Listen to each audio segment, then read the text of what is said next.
The Adventures of Tom Sawyer, Chapter 21. Recitations and a Wiglifter. Written by Mark Twain in 1876, read by Clay Shannon in 2020. Vacation was approaching. The schoolmaster, always severe, grew severer and more exacting than ever, for he wanted the school to make a good showing on examination day. His rod and his ferule were seldom idle now, at least among the smaller pupils. Only the biggest boys and young ladies of 18 and 20 escaped lashing. Mr. Dobbin's lashings were very vigorous ones, too. For although he carried under his wig a perfectly bald and shiny head, he had only reached middle age, and there was no sign of feebleness in his muscle. As the great day approached, all the tyranny that was in him came to the surface.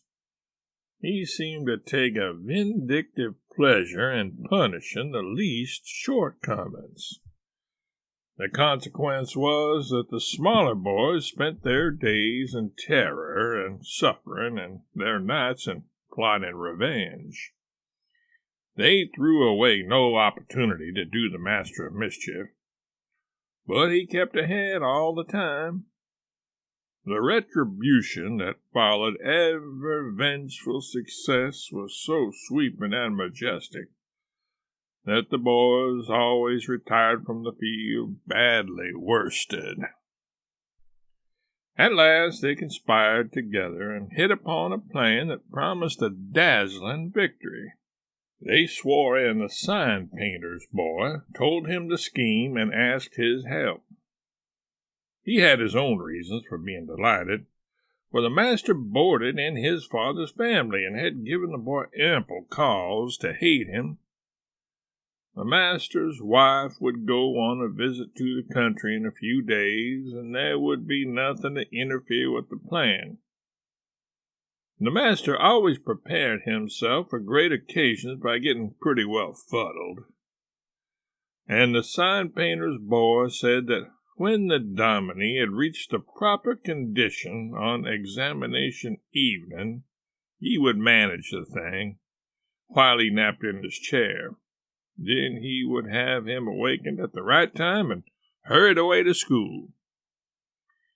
In the fullness of time, the interesting occasion arrived. At 8 in the evening, the schoolhouse was brilliantly lighted and adorned with wreaths and festoons of foliage and flowers. The master sat throned in his great chair upon a raised platform, with his blackboard behind him.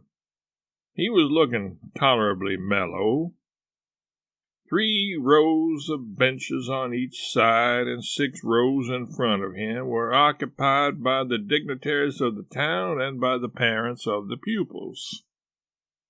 To his left, back of the rows of citizens, was a spacious temporary platform upon which were seated the scholars who were to take part in the exercises of the evening. Rows of small boys, washed and dressed to an intolerable state of discomfort. Rows of gawky big boys. Snowbanks of girls and young ladies clad in lawn and muslin and conspicuously conscious of their bare arms, their grandmother's ancient trinkets, their bits of pink and blue ribbon, and the flowers in their hair. All the rest of the house was filled with non-participating scholars. The exercises began. A very little boy stood up and sheepishly recited, "You'd scarce expect one of my age to speak in public on the stage," etc., accompanying himself with the painfully exact and spasmodic gestures which a machine might have used, supposing the machine to be a trifle out of order. But he got through safely, though cruelly scared, and got a fine round of applause when he made his manufactured bow and retired. A little shamefaced girl lisped, "Mary had a little lamb," etc., performed a compassion-inspiring curtsy, got her meed of applause, and sat down flushed and happy. Tom Sawyer stepped forward with conceited confidence and soared into the unquenchable and indestructible "give me liberty or give me death" speech, with fine fury and frantic gesticulation, and broke down in the middle of it. A ghastly stage fright seized him, his legs quaked under him, and he was like to choke. True, he had the manifest sympathy of the house, but he had the house's silence too, which was even worse than its sympathy. The master frowned, and this completed the disaster. Tom struggled a while and then retired, utterly defeated. There was a weak attempt at applause, but it died early. The boys stood on the burning deck, followed. Also, the Assyrian came down, and other declamatory gems. Then there were reading exercises and a spelling fight. The meager Latin class recited with honor. The prime feature of the evening was in order now, original compositions by the young ladies. Each in her turn stepped forward to the edge of the platform, cleared her throat, held up her manuscript, tied with dainty ribbon, and proceeded to read with labored attention to expression and punctuation. The themes were the same that had been illuminated upon similar occasions by their mothers before them, their grandmothers, and doubtless all their ancestors in the female line clear back to the Crusades. Friendship was one, memories of other days, religion and history, dreamland, the advantages of culture, forms of political government compared and contrasted, melancholy, filial love, heart longings, etc., etc. A prevalent feature in these compositions was a nursed and petted melancholy. Another was a wasteful and opulent gush of fine language. Another was a tendency to lug in by the ears particularly prized words and phrases until they were worn entirely out. And a peculiarity that conspicuously marked and barred them was the inveterate and intolerable sermon that wagged its crippled tail at the end of each and every one of them. No matter what the subject might be, a brain-racking effort was made to squirm it into some aspect or other that the moral and religious mind could contemplate with edification. The glaring insincerity of these sermons was not sufficient to compass the banishment of the fashion from the schools, and it is not sufficient today. It never will be sufficient while the world stands, perhaps.